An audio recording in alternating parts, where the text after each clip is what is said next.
to meet people where they are. On the night when he won re-election as California governor, Gavin Newsom did not answer any questions from the assembled Sacramento press corps. He did invite Politico columnist Jonathan Martin to join him at the governor's mansion. And the result of that was this column titled "Newsom Told the White House That He Won't Challenge Biden." The president of the Sacramento Press Club, Elex Michaelson of Cal Matters, reacted with this tweet. Says, quote, "Newsom declined to answer any questions from the Capitol press corps after his victory speech on election night. Then he spent the evening with a D.C. columnist to prove his disinterest in national politics." That columnist is Jonathan Martin. He joins us now via Zoom from New Orleans. Jonathan, you were a top reporter at the New York Times. We talked to you recently when you had a big book out. Now you've got this new Politico column, which is must read. Every column you've had has got like incredible buzz. Congrats on the success.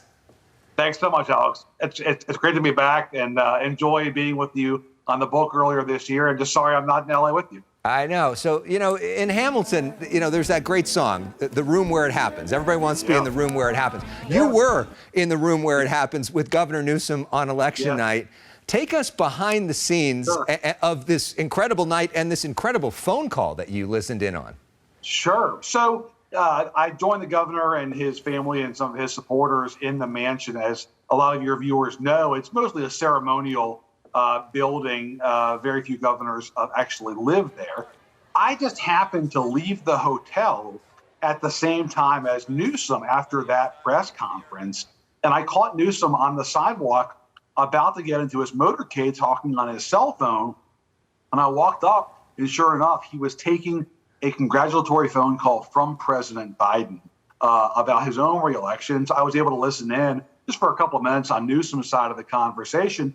And the governor didn't know I was there. His back was to the sidewalk where I was standing. But I overheard him tell Biden, put me in, coach, I'm ready, let's go. And what he meant by that, Alex, was, sign me up to be a big Biden surrogate in 24. I'm a team player here. I want to be on your reelection campaign. I'm not a threat. I'm a supporter. And it sort of evokes that whole "Put Me in, Coach, I'm Ready to Play" song, which he didn't start singing, apparently. But, there was this trip that he took to D.C. that we were on a few months back in the summer. And he told you what he told to the First Lady and the White House Chief of Staff during that trip. What did he say? Well, he told both Ron Klain, the Chief of Staff, and Joe Biden, the First Lady, look, I'm not running.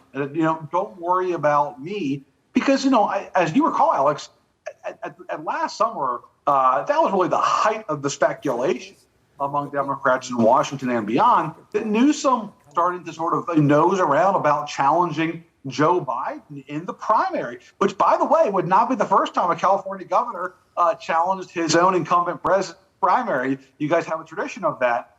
Thank you, Ronald Reagan and Jerry Brown. Yeah, and literally seconds after that conversation, he walked out the building and came to us, and I asked him about it. Here's what he said back then. There are a lot of people that are talking about you running there and potentially being comfortable there. What do you say when you see that? There's no part of you at all? No, because I don't know, it's one of those things. I've tried to say no way, in every way I possibly can. So it makes logical sense to me that Newsom would not challenge Joe Biden in 2024. Yes. But he's also gone one step further, saying that he has no interest in ever running for president, even if Biden isn't running, not in 2028. Do you buy that?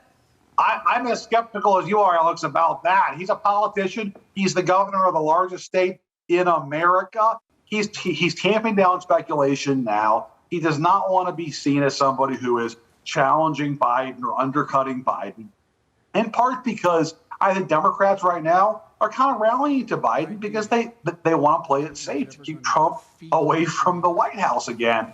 What are people saying behind the scenes right now on the idea of whether Joe Biden actually is going to run in 2024? I think right now, because of the Democrats' surprising midterm, Biden continues to enjoy this sort of this silence across the top ranks of his party with regard to 2024. I think there's a sense among Democrats that Biden has earned a few months' grace, that we ought to let him figure this out and sort of not try to jam him. I think that's a very different scenario than it would have been. In fact, I know so if Democrats had had a rough night in the midterms.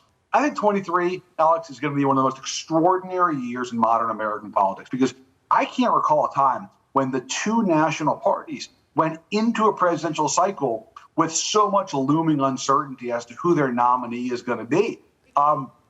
Totally plausible that it could be a rematch of Biden and Trump. But I think also totally plausible that you can see Biden decide not to run again and have a robust Democratic primary. And totally, I think, possible that Trump could either be indicted and convicted or lose a primary and not be the nominee.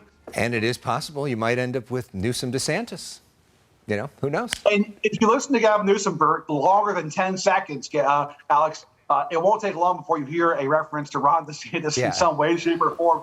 In the Aaron Sorkin version of the Democratic Party today, right, that would be the kind of match, right? Hairspray versus hair gel, as Newsom himself put it. But, politics is not scripted, Alex, by Aaron Sorkin these days. By the way, as a huge West Wing fan and Hamilton fan, I'm glad we're able to reference both in this episode, which should be called Hairspray versus Hair Gel.